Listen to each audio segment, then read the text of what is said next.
things that you should and should not say to a listing agent because they don't work for you. They work for the seller of the house. Hi, my name is Claire Coyle, and I am the Maryland Real Estate Lady. I am based in Annapolis, Maryland, and if this podcast is helpful to you, then please like and subscribe this video. If you are a new buyer and you are trying to buy a house, the first thing that you should know is who real estate agents represent.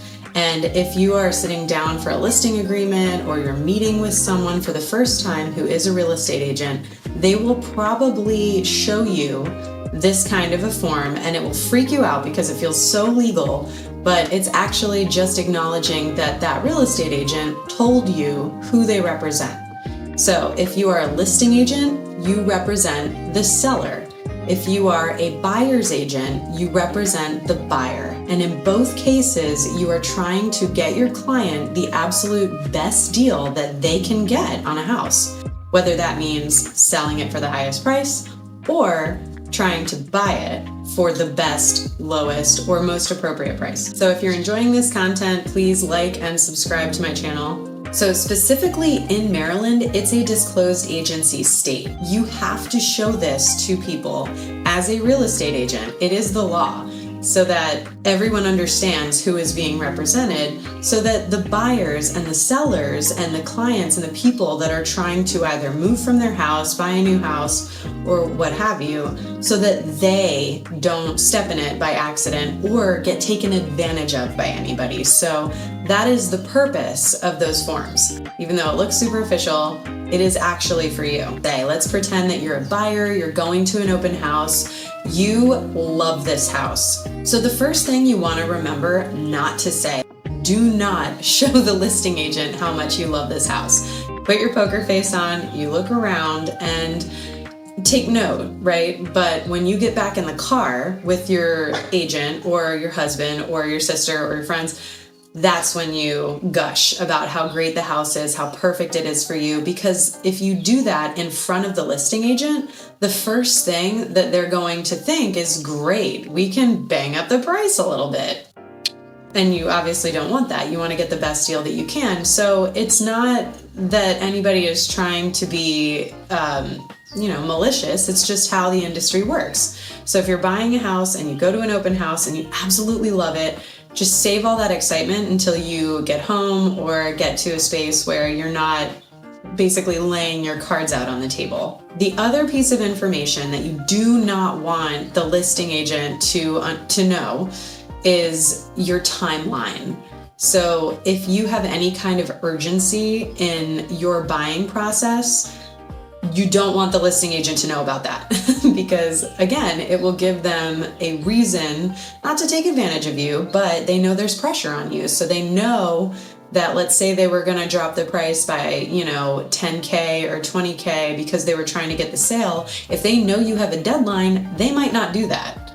So you always want to keep your cards close to your chest. Another piece of information that you really don't want to let anybody know about, except for your buyer's agent, is your ceiling. So how much you are actually willing to pay. So think about those two pieces of information. So you go into an open house and the listing agent now knows exactly how much you are willing to pay. They know that you have a deadline to move.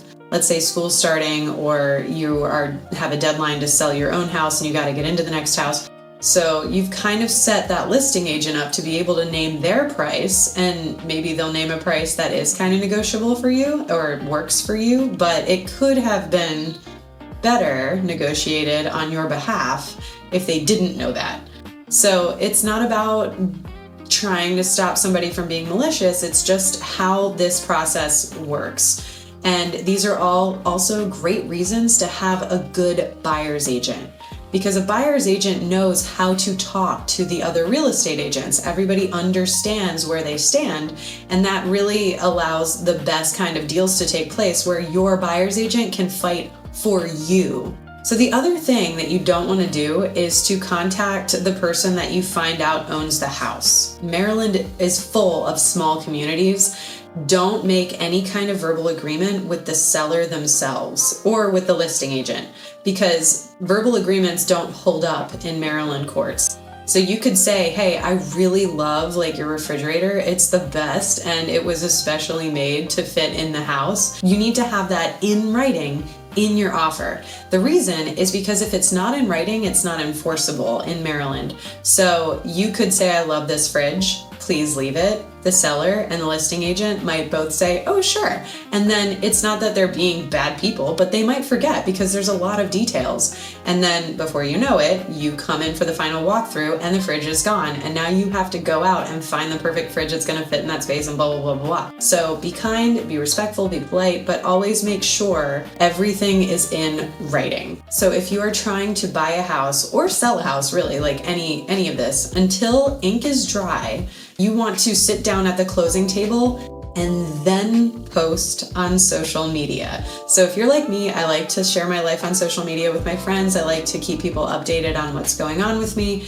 And you don't want to post about your home search on social media. The reason is because that is a very easy way then for a seller to find out what's going on with you and all the things we talked about before. They can find out your timeline, your budget, they can talk to your friends. So you really want to keep everything off social media and just close to your chest until your search is done and the deal is complete. Annapolis, Severna Park, Bethesda, these are all tight-knit communities, and it's very easy to find out about what's going on with different people via social media and things like that. So it's always best to keep everything close to your chest and talk to your buyer's agent, because they'll understand how to go through the process with you and get you the best deal on the house that you fall in love with in the timeline that you're trying to get. But you want to give yourself the best chance to get a house that you love for a price that you want. Thanks so much for watching this episode. I'm Claire Coyle, Maryland Real Estate Lady. If you enjoyed this content, please remember to like and subscribe.